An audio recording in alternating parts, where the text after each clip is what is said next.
I still remember the exact moment my world shattered. I had come home early that Tuesday, still smelling of sawdust and pine from the shop. As I stepped inside, I froze. From the kitchen, I heard my wife's voice, sharp, cruel, nothing like the woman I thought I knew. She laughed as she whispered to her friend, "I can't stand him anymore. God, I wish Ethan would just vanish so I could be with Chad forever." My stomach dropped. 15 years of marriage, 15 years of sacrifice, loyalty, and love, crushed in an instant. She didn't know I was standing in the doorway, recording every word, my hands shaking with rage. In that moment, something inside me broke, and something else came alive. She wanted me gone? Then I would give her exactly what she wished for, but not in the way she expected. What happened next? Well, that's the part that will make you question everything you think you know about betrayal, loyalty, and revenge. My name is Ethan Cole, and for as long as I can remember, wood has been both my craft and my escape. I grew up in the wide-open plains of Texas, where my father taught me how to carve dovetail joints before I was old enough to drive. While other kids chased footballs under Friday night lights, I chased the grain of oak and maple, learning patience, precision, and pride in honest work. 15 years ago, I married Melissa. I thought she was the love of my life. She loved the smell of fresh-cut cedar in my shop, said it reminded her of security and home. Together, we built a modest house and filled it with furniture I made with my own hands.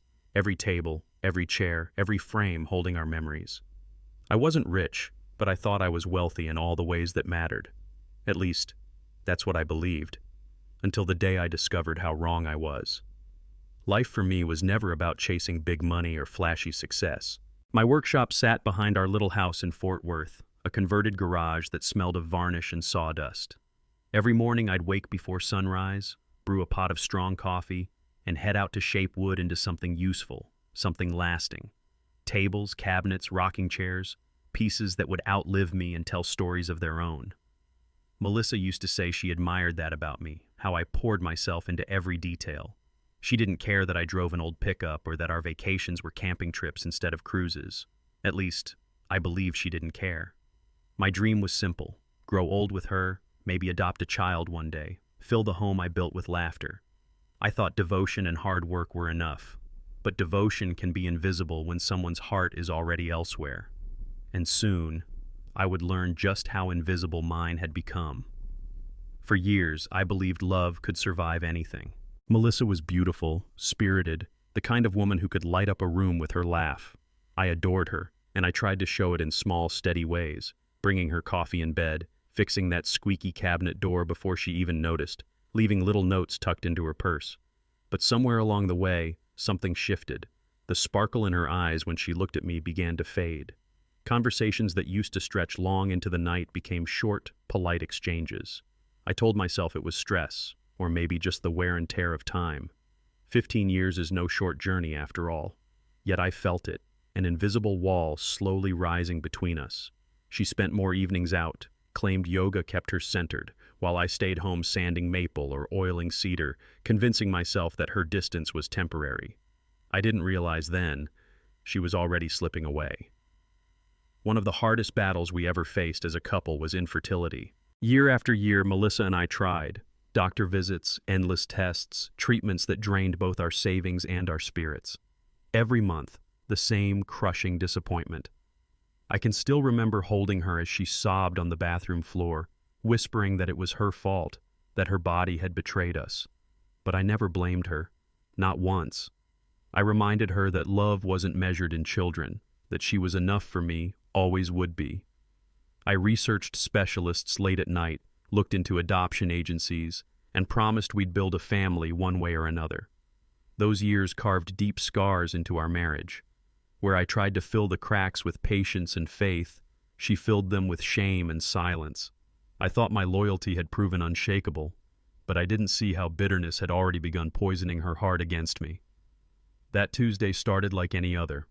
I was out on a delivery, dropping off a custom oak dining set I'd spent weeks building. But when I arrived, the client's check had bounced, and the order was canceled. Frustrated but resigned, I packed everything back into the truck and headed home, 3 hours earlier than Melissa expected. I remember pulling into the driveway, noticing her car in the garage. A little spark of happiness flickered. Maybe we'd get to share lunch together, a rare surprise in our busy lives. I walked in quietly, the scent of varnish still clinging to my hands, expecting to hear the faint hum of her jazz playlist from the kitchen. Instead, I froze in the entryway. Melissa's voice cut through the silence, sharp, animated, unlike anything I'd heard in months. At first, I thought she was venting harmlessly, but then, the words she spoke sliced deeper than any blade could. I stood completely still, the front door half closed behind me. Melissa's voice carried from the kitchen, sharper than I'd ever heard it. At first, I thought she was just stressed, maybe complaining about bills or work. But then the words came, words that felt like a hammer to my chest. "I can't stand him anymore," she snapped into the phone. My breath caught. She was talking about me. And then, with a laugh that didn't sound like the woman I'd married, she added, "God, I wish Ethan would just vanish so I could be with Chad forever. No messy divorce, no splitting assets. Just gone."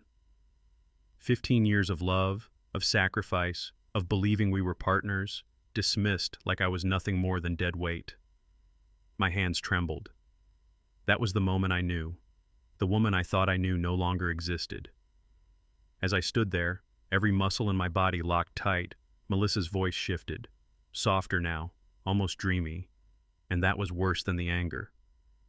"Chad makes me feel alive," she whispered to her friend. "He treats me like the queen I deserve, not like Ethan. He's just a boring woodworker stuck in his old pickup truck."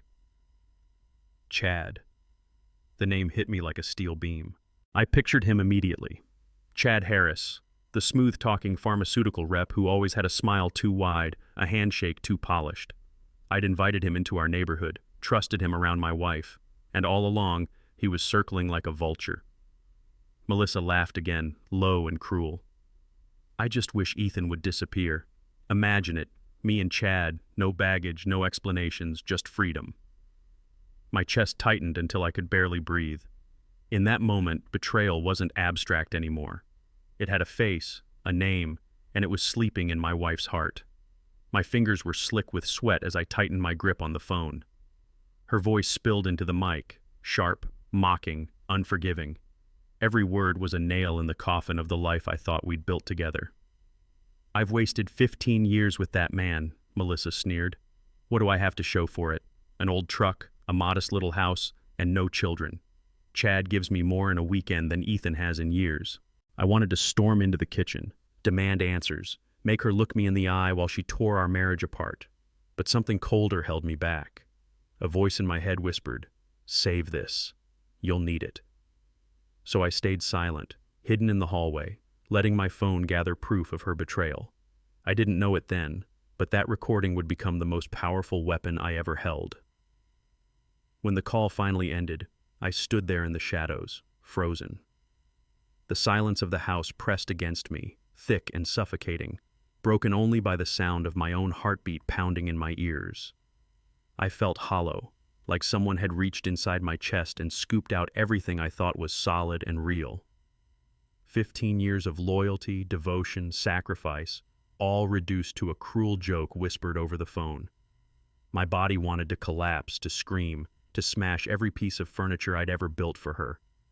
But my mind went strangely quiet.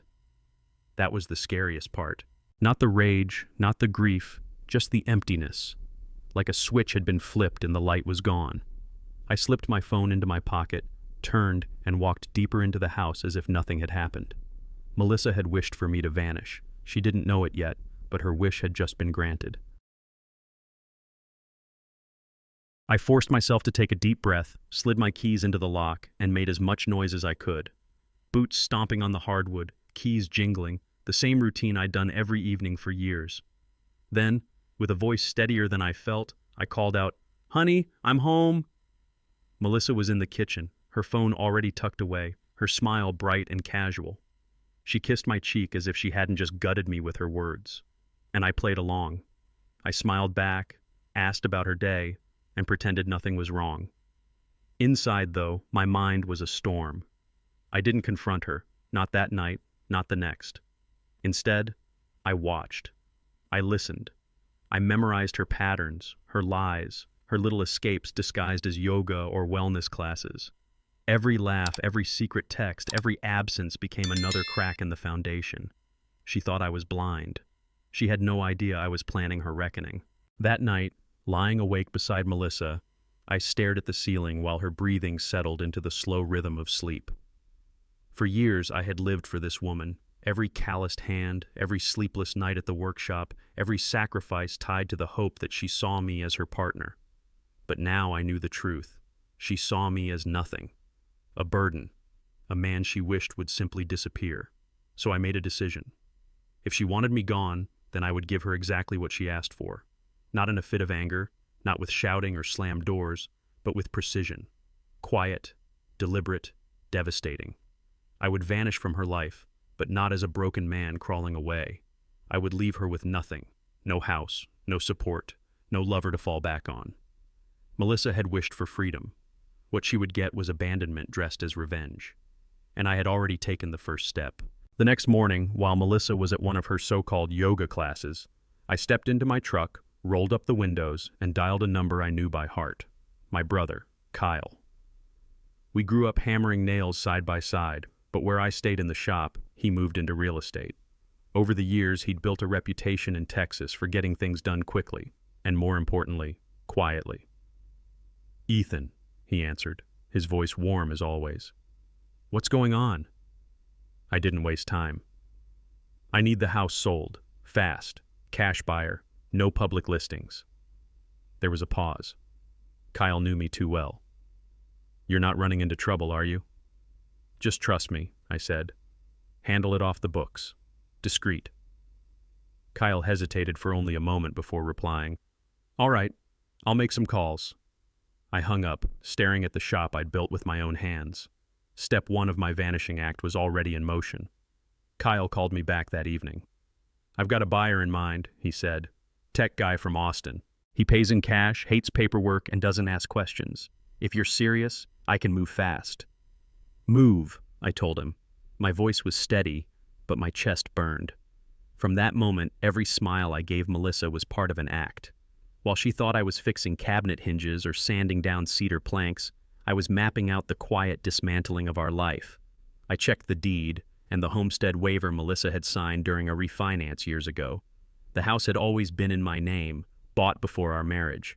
With that waiver on file, legally it was mine to sell. That fact alone was like a weapon in my pocket.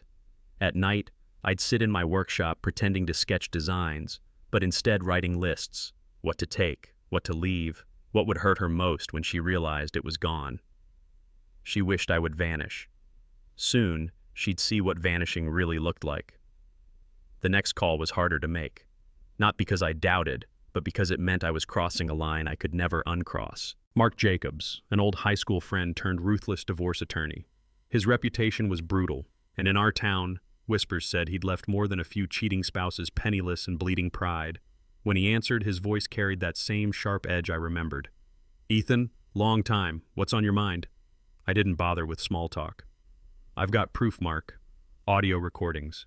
15 years of marriage, and she's been cheating. I want out. Fast.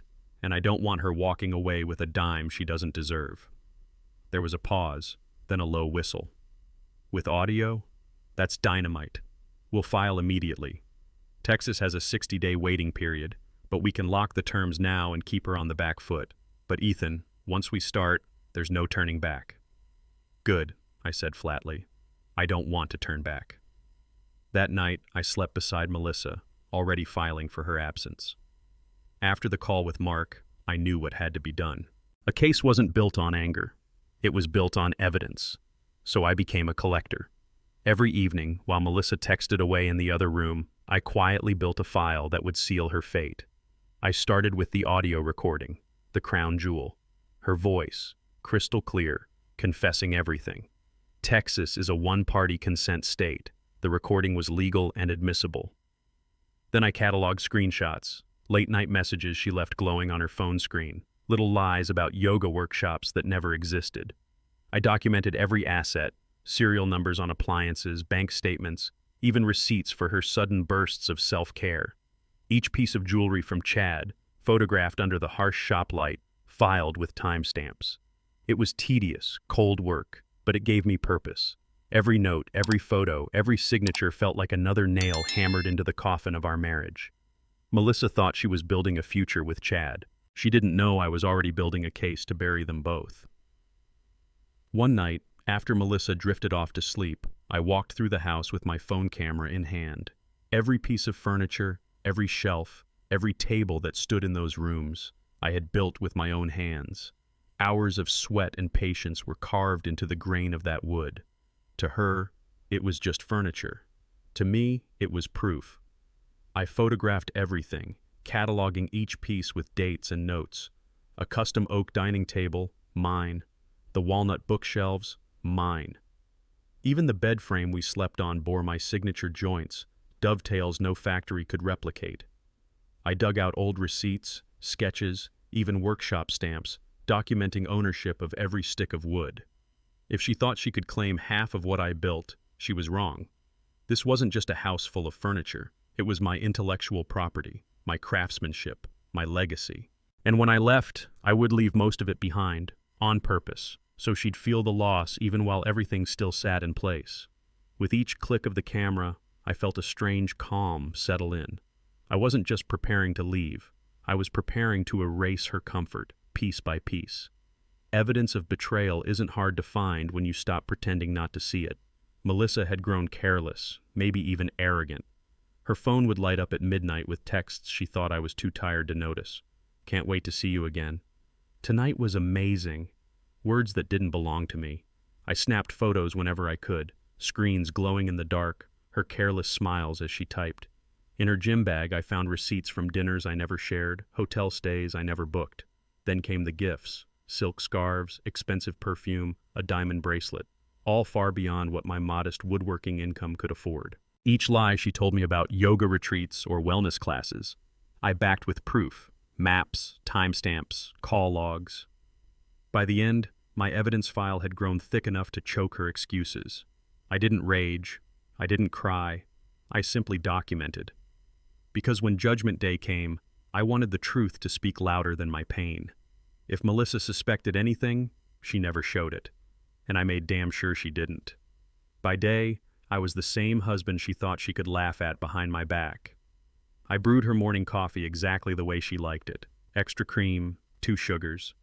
I slipped handwritten notes into her yoga bag, little reminders of love I no longer felt. At night, I kissed her forehead, asked about her day, and pretended to care about every lie she spun. Inside, though, I was hollow. Each gesture wasn't affection anymore. It was camouflage. The kinder I seemed, the less she questioned. She believed I was still blind, still the loyal fool who would never leave, and that was my advantage. The closer I held her, the deeper she walked into her own betrayal, oblivious to the trap closing around her.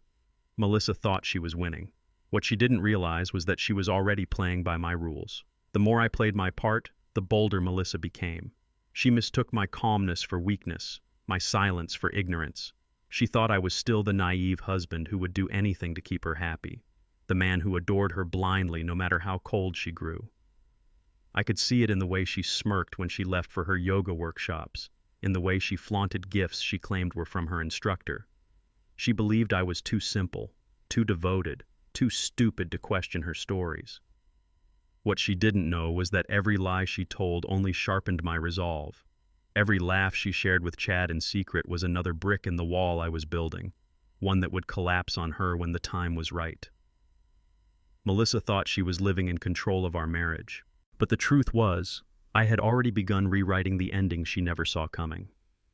While Melissa floated through the house, humming like a woman already free, I was making my own quiet moves. The first was money. Every paycheck that hit our joint account, I siphoned a portion into a new account Mark had helped me set up under my name only. Small amounts at first, nothing large enough to raise suspicion. Over the weeks, those quiet withdrawals grew into something substantial. I liquidated old savings bonds, moved workshop earnings, even sold a few custom pieces for cash and tucked it away.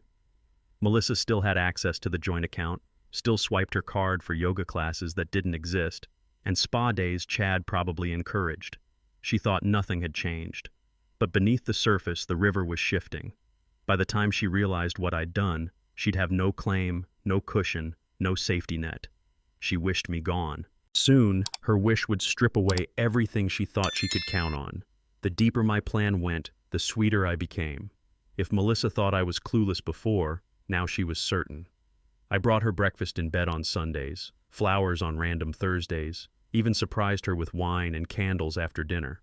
Each gesture made her relax a little more, convinced that she still had me wrapped around her finger. She'd laugh at her phone while texting Chad, then turn to me with a dismissive smile. I'd respond with tenderness, stroking her hair, telling her how beautiful she looked, thanking her for being my wife. Inside, the words tasted like ash, but outwardly I played the role to perfection. The more devoted I appeared, the more reckless she became. She stayed out later, brought home expensive trinkets she thought I wouldn't question. She believed she was building a life of freedom. What she didn't know was that every kiss, every note, every bouquet was really the wrapping paper on her downfall. Chad Harris. His name had echoed in my head ever since I heard Melissa whisper it like a prayer. I knew exactly who he was. The polished pharmaceutical rep who strutted into our neighborhood with his pressed shirts, perfect teeth, and a smile designed to sell trust. The kind of man who never had calluses on his hands, who shook yours with one palm while keeping the other ready to take what wasn't his. I remembered the cookouts, the friendly banter. He'd slap me on the back, compliment my furniture, ask how business was going. All the while, he was circling my wife like a hawk that had already chosen its prey. Melissa saw his shine and mistook it for substance. I saw a slick salesman who thrived on other people's weaknesses, and weakness was exactly what my wife had become. What neither of them realized was that their affair wasn't just a betrayal. It was the spark that lit the fuse under everything I was about to destroy. There were nights when the weight of it almost crushed me. Hearing her laugh in the next room, knowing those texts weren't meant for me. Watching her twirl a new scarf in the mirror, pretending it was from some yoga instructor. Each moment felt like a splinter driven deeper under my skin. I wanted to shout, to confront, to tear down the lies right then and there, but I didn't. I couldn't. Rage would only give her power, and I wasn't about to hand her that satisfaction, so I kept my silence. I smiled when she spoke, nodded when she lied, kissed her goodnight like nothing was broken. Meanwhile, every hour of calm was another brick laid in the foundation of my plan. It hurt like hell, but silence became my weapon. The more she believed I was blind, the sharper my vision became. She thought I was paralyzed by devotion. She never realized I was sharpening the knife behind my back. By the third week, every piece of the puzzle was in place. The house sale was nearly finalized, the new account padded with enough cash to rebuild my life, and Mark had divorce papers drawn up tighter than a steel trap. All I needed now was timing. I chose the Thursday Melissa always left for her so-called advanced yoga workshop. She'd be gone until late, laughing with Chad between poses she never intended to stretch. That gave me the perfect window. Hours to close on the house, move my essentials, and vanish before she even realized the air had shifted. I marked the date on my workshop calendar in plain sight, a simple star in the corner. Melissa never noticed. Why would she? She was too busy dreaming about a life without me. What she didn't know was that her dream would come true exactly on my terms, and when it did, she wouldn't be celebrating freedom. She'd be choking on it. Thursday dawned gray, the kind of sky that feels like it's holding its breath. Melissa was humming upstairs, tossing leggings and a yoga mat into her bag, the same performance she gave every week. I poured her coffee just the way she liked it, 2 sugars, extra cream, and set it on the counter. She kissed my cheek absent-mindedly, already halfway out the door in her mind. "I'll be late tonight," she called from the stairs. "Advanced workshop runs till 9. "Be safe, honey," I replied, steady as stone.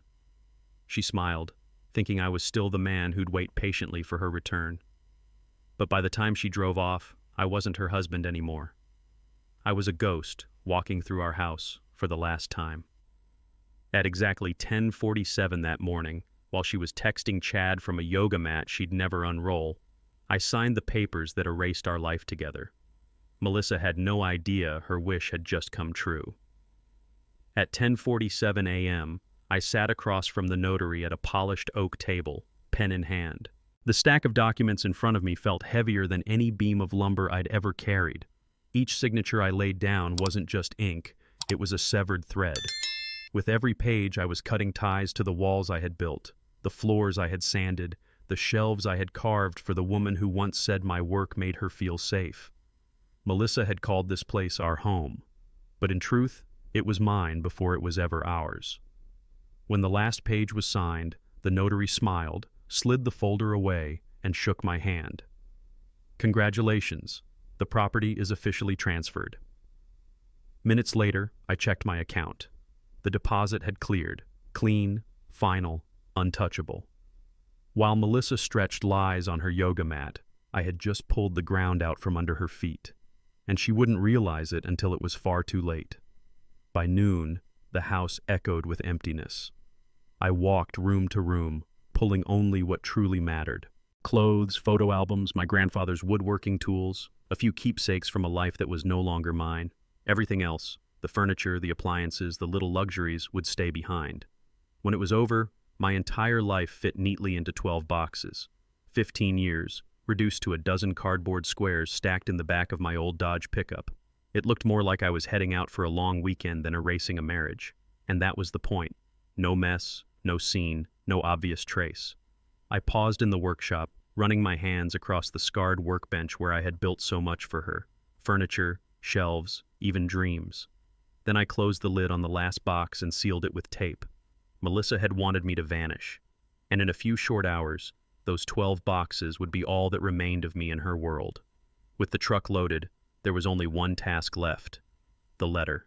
I sat at the kitchen table, the same table I had built from reclaimed oak, and pulled out a sheet of heavy paper. My hand didn't tremble.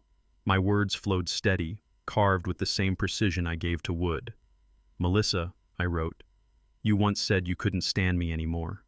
You wished I would vanish, that I'd disappear so you could be with Chad. Consider your wish granted. I told her no lies, no anger, just the truth.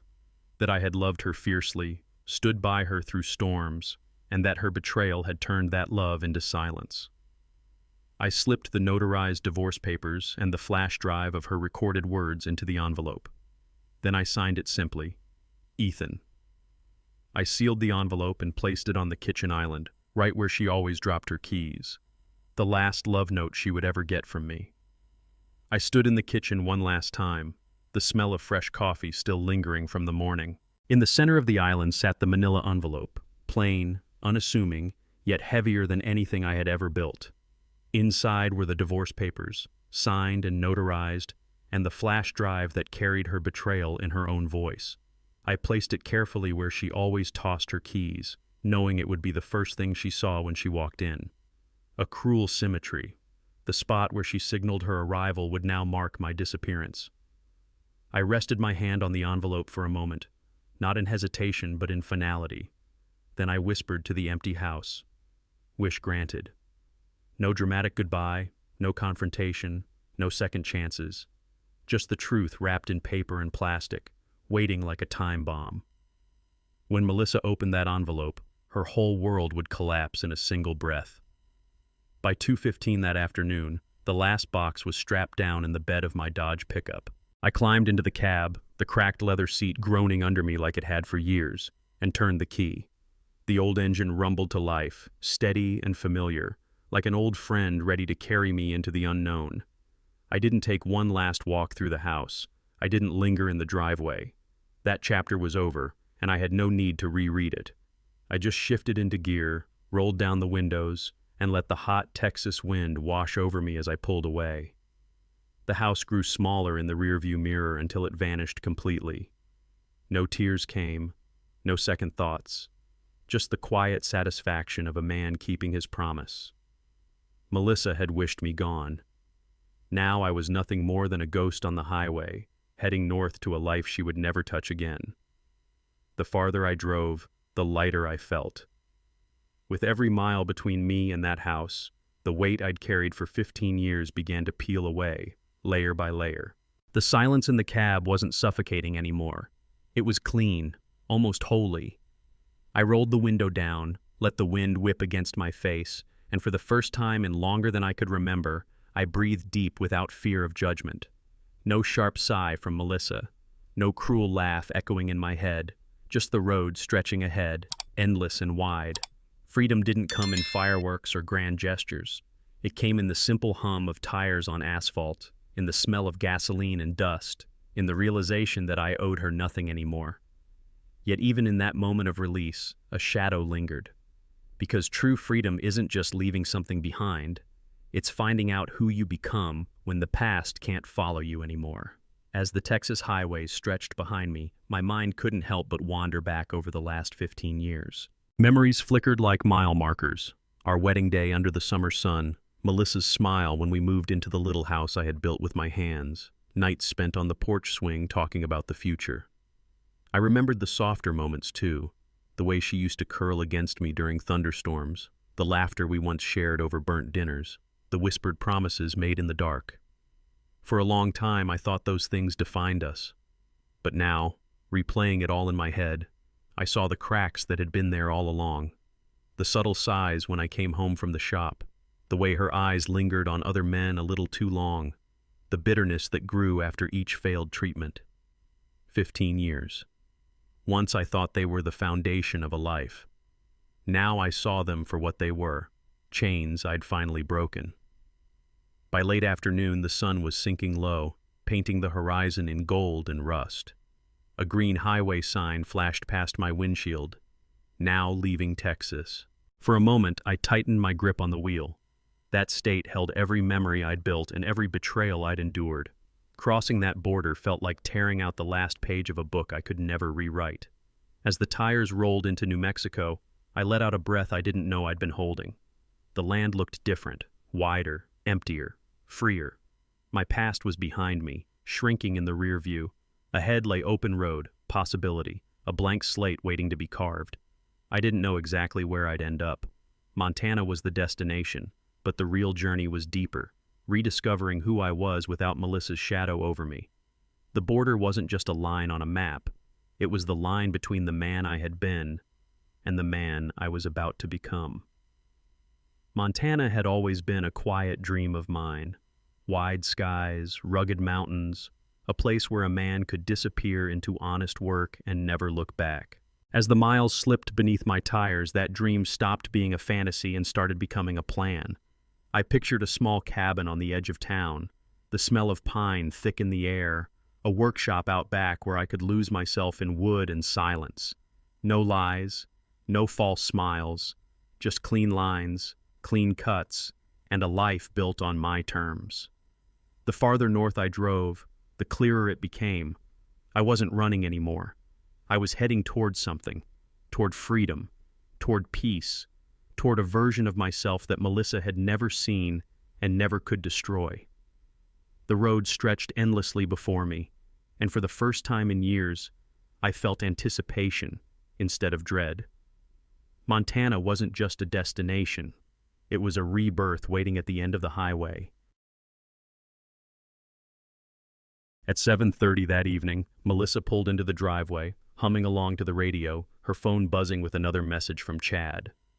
She barely noticed how quiet the house seemed as she tossed her purse onto the counter, scrolling through her texts.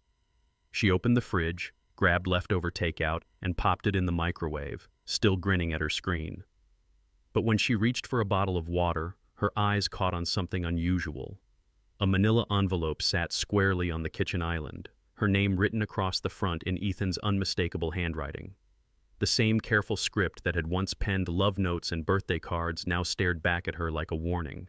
Curious, almost annoyed, she tore it open, expecting maybe another sentimental letter from the husband she believed was too weak to ever leave.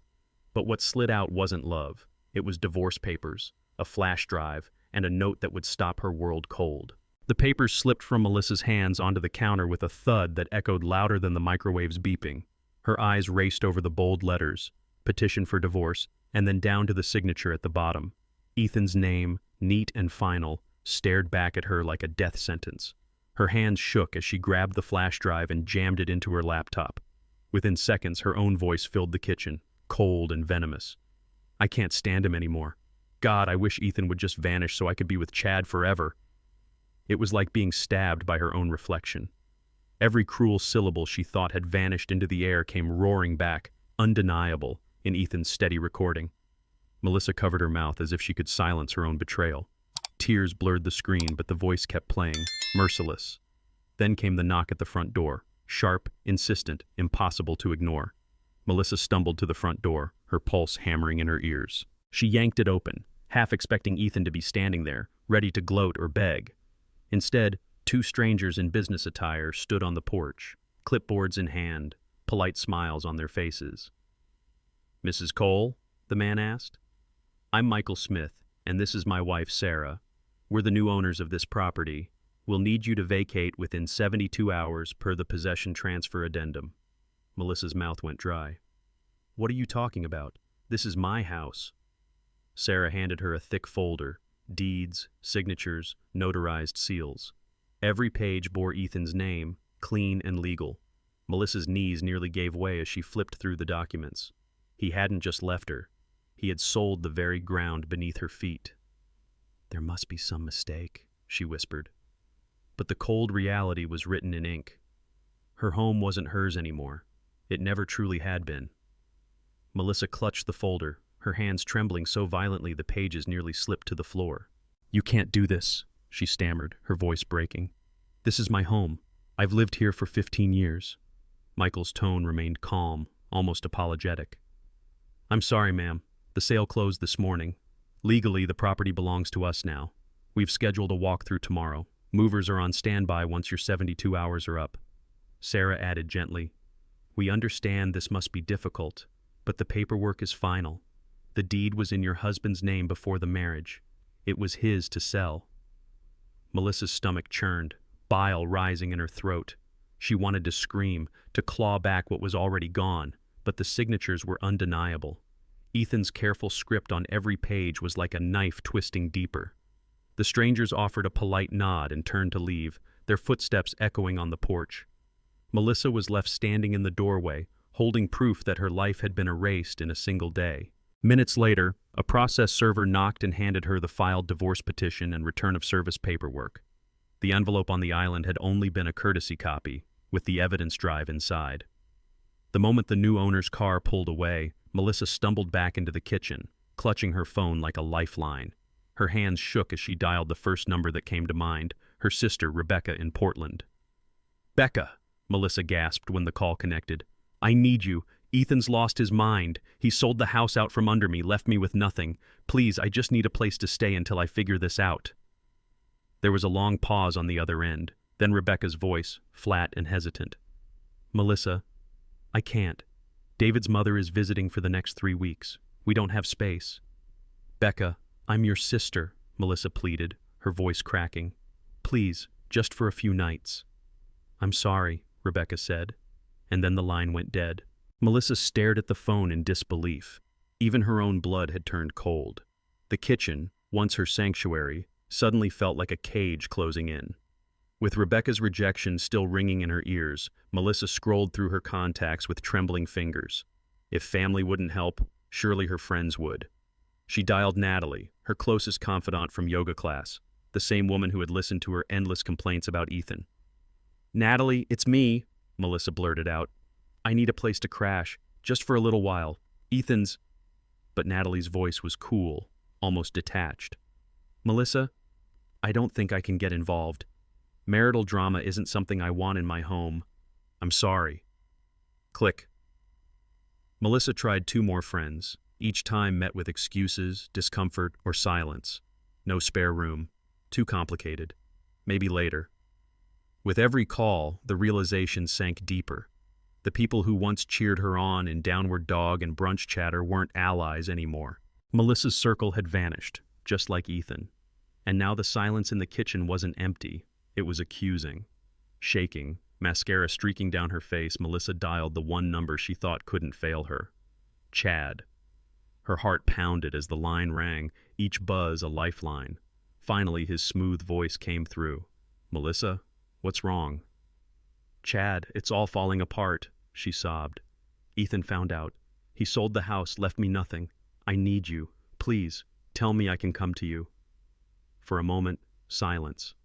Then his tone shifted, icy and professional. Melissa, listen. My wife and kids get back from Connecticut tomorrow. This thing between us, it was never meant to be permanent. Her breath caught. But you said you loved me. You said, I said what you needed to hear, Chad cut in. You're beautiful, but I'm not leaving my family. I never was. I can't help you. Goodbye. The line went dead. Melissa stared at her phone, numb. The man she'd betrayed Ethan for had just betrayed her in return. The phone slipped from Melissa's hand and clattered to the floor, the screen still glowing with Chad's rejection. She sank to her knees in the kitchen, the same kitchen where she had once mocked Ethan, laughing as she wished he would disappear. Now he had. The walls felt like they were closing in, the silence pressing against her chest until she could barely breathe. No husband, no lover, no family, no friends. Even the house she stood in was no longer hers. Everything she had traded Ethan's devotion for had evaporated, leaving only the sharp taste of regret. She pressed her palms to the cold tile, sobbing until her body shook. The same floor where Ethan once left her roses now held only the echo of her downfall. Melissa had thought freedom would taste sweet. Instead, it was bitter as ash, and for the first time in years, she realized the true cost of her wish. While Melissa's world collapsed back in Texas, I was unpacking my 12 boxes in Montana. I had rented a small cabin on the outskirts of Missoula. Nothing fancy, just 4 clean walls, a roof that didn't leak, and space to breathe. Out back was a detached garage, dusty and forgotten, but to me it was perfect. I swept the concrete floor, opened the windows, and set up my grandfather's tools one by one. The smell of pine carried in on the breeze, mixing with the oil and steel of the workshop. It felt like starting over, not as a husband desperate to please, but as a craftsman reclaiming his own worth. Neighbors waved politely, no one asking questions, no one knowing the man I had been. And for the first time in years, I liked that anonymity. Melissa had wished me gone, and here I was, gone from her life, but finally stepping into my own. Word travels fast in small towns, even about a stranger. A week after settling into my cabin, a local restaurant owner stopped by the workshop. He'd heard whispers about the quiet man from Texas who built his own furniture.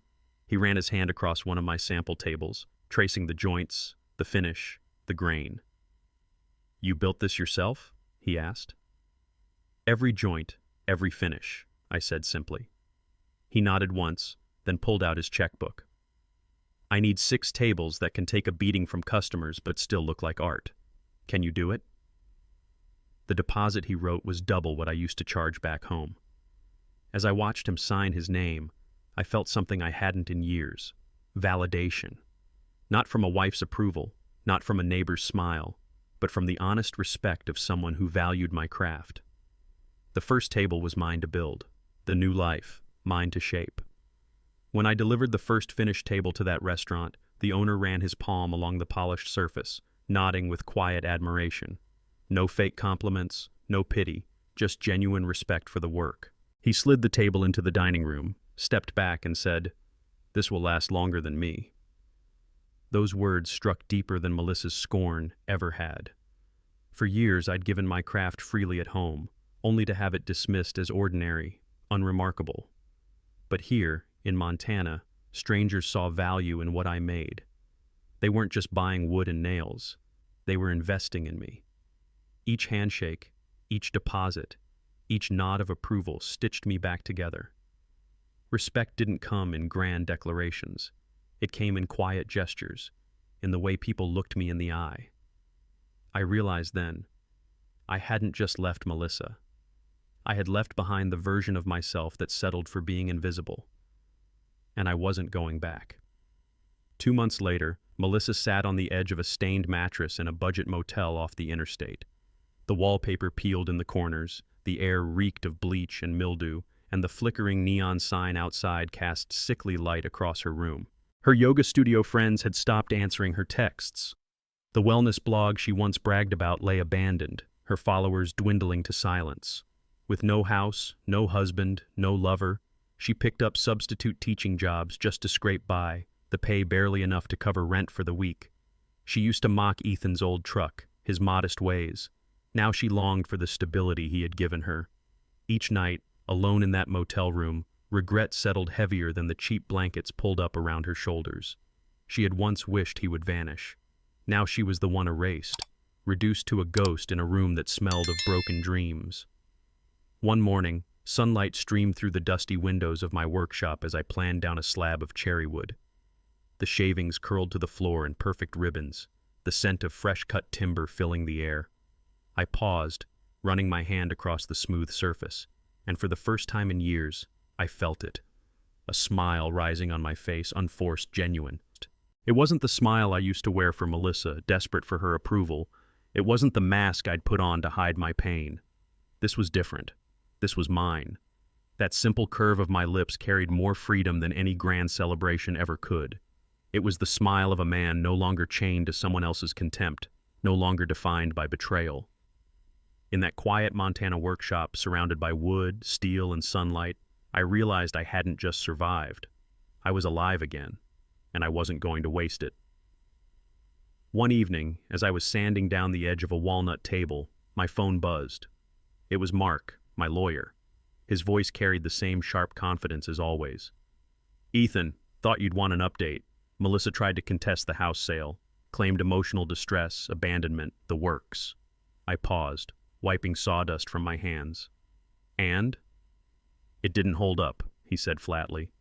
"The deed was in your name before the marriage. We've got the recording, the receipts, everything." Judge dismissed her claims without hesitation. She walked out of that courtroom with nothing. I leaned against the workbench, the weight of his words sinking in.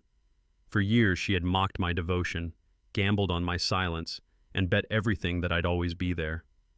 She was wrong. "Thanks, Mark," I said quietly.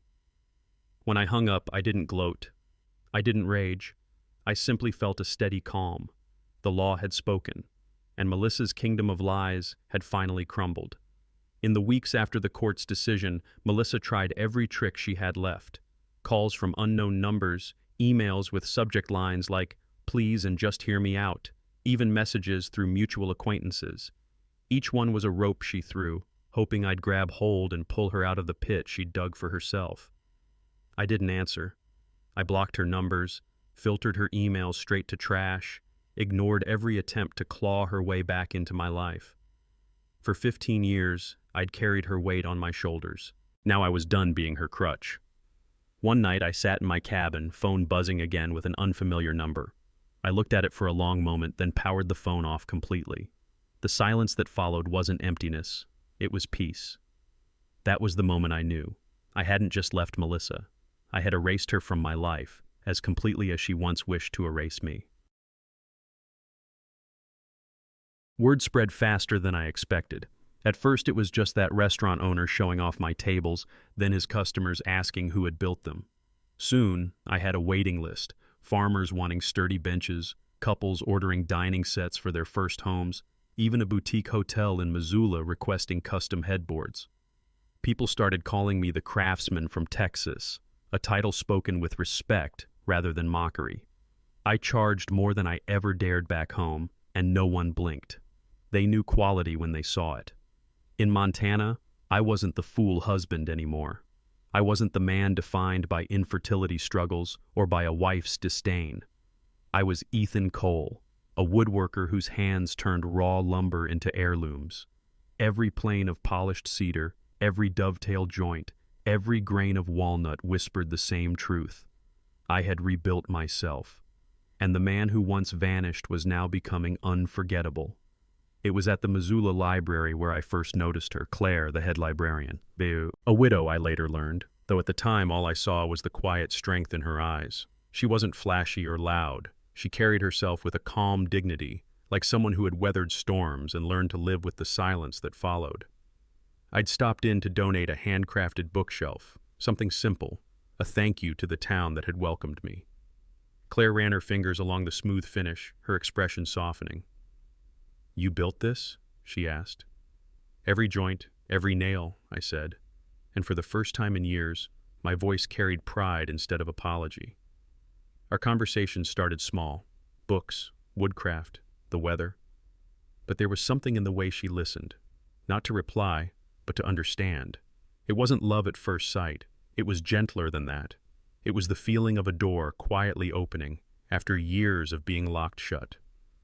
One evening after the library closed, Claire and I sat outside on a bench I'd built for her reading garden.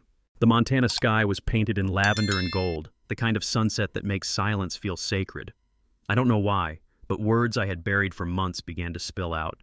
I told her about Texas, about the marriage that had rotted from the inside, about the night I heard my wife wish me gone. I told her how I disappeared, how I sold the house, how I rebuilt my life from 12 boxes and a broken heart. She didn't interrupt, didn't rush me. She just listened, her hand resting gently on mine, steady and warm. When I finally trailed off, expecting judgment or pity, she only said, "You carried too much alone for too long." No condemnation, no excuses, just understanding. And for the first time, I realized I wasn't alone anymore. With Claire, there was no performance, no pretending. I didn't have to hide my silence or explain it away. She understood that sometimes quiet carries more truth than words. She never compared me to who I had been, never asked me to forget what I had endured. She simply stood beside me, steady as the mountains on the horizon. Little by little, something inside me began to thaw.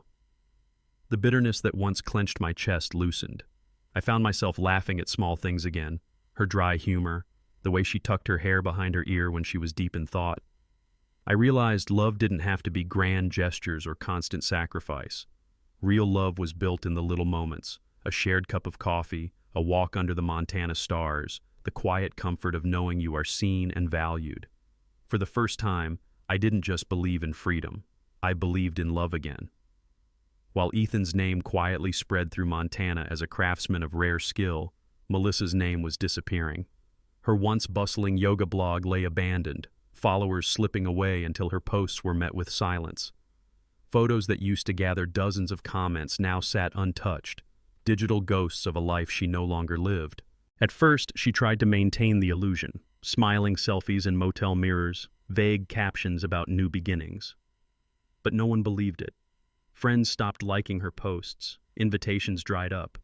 Even the women she once confided in at yoga class avoided her glances at the grocery store. She had traded Ethan's loyalty for Chad's empty promises, and now both were gone. In the end, she wasn't remembered as a woman who found freedom. She was remembered as a woman who lost everything. And in the quiet motel room, as she scrolled past her own forgotten face, Melissa realized the world had already moved on without her. Late one night, I sat alone in my workshop, running my hand across a slab of unfinished oak. Its knots and cracks reminded me of scars, imperfections that told a story. I thought about Melissa, about the years I poured myself into her, believing devotion could fix what was already broken. That's when it hit me. Loving the wrong person is a kind of slow suicide. Every compromise, every silence, every sacrifice becomes another cut you make against yourself. You give pieces away, thinking it's love, until one day there's nothing left but splinters. I had nearly destroyed myself trying to keep her whole, and she had laughed while I bled. But wood, like people, can be reclaimed, sanded, reshaped, given new purpose. I wasn't just surviving anymore, I was rebuilding. And this time, I would never again waste my hands or my heart on someone who didn't see their worth. For most of my marriage, I measured my worth by Melissa's moods. If she smiled, I felt valuable. If she sighed, I felt small. I lived like a man on trial every day, waiting for a verdict that never came. But Montana taught me something different. My value wasn't tied to her approval. It was in the craft of my hands, the honesty of my work, the strength of my silence. Every table I built that found a home, every client who shook my hand and paid me what I was truly worth, reminded me of the truth I'd forgotten. I had always been enough. Self-worth isn't something you beg for, it's something you claim. And once you claim it, no one can take it from you. Melissa's betrayal didn't define me. My response to it did. And I chose to rise, to build, to become the man she could never break again. Each morning I woke to the scent of pine and the soft voice of Claire brewing coffee in the kitchen. The rhythm of my life had changed, no longer a cycle of appeasing someone who never saw me, but a balance of work that fulfilled me and love that nourished me. In the workshop, I found meaning in every piece I shaped, not just in the grain of the wood, but in the knowledge that people valued what I created. My tables held families, my chairs held stories, my work carried a legacy. And in Claire, I found the quiet kind of love that doesn't demand or diminish. She asked nothing but honesty, and in return she gave understanding. With her, I didn't have to vanish to be free. I was free simply by being myself. Purpose had returned to my hands. Love had returned to my heart. For the first time, both beat in rhythm again. Sometimes I look back at the man I used to be, and it feels like I'm remembering a stranger. The old Ethan bent himself into knots trying to keep a woman happy who had already checked out of the marriage. He apologized for breathing too loudly, for working too hard, for simply existing in ways that didn't fit her expectations. He mistook sacrifice for strength, silence for loyalty. But the man I am now, he's different. He sets boundaries. He charges what his work is worth. He laughs without fear of judgment. He doesn't beg for scraps of affection. He offers love freely, and only to someone who values it. The old Ethan vanished the day Melissa wished him gone, and in his place, I built someone stronger, someone truer. I no longer wonder if I'm enough. I know I am, and that knowledge is worth more than anything I ever lost. Looking back now, I realize revenge was never about tearing Melissa down. She had already destroyed herself with her choices. My victory wasn't in watching her lose. It was in refusing to let her betrayal define me. The greatest revenge isn't destroying someone who wronged you. It's becoming the best version of yourself, the version they will never touch again, never break, never own. That's what I found in Montana, in my craft, in Claire, in the quiet strength of living a life that no longer revolved around someone else's contempt. Melissa wished I would vanish, and she was right. I did. But I didn't vanish into nothing. I vanished into a better life, a truer life. And that is the kind of disappearance no one recovers from. If you were me, what would you have done? Would you have walked away or fought back differently? Comment below, and don't forget to subscribe for more true-to-life stories.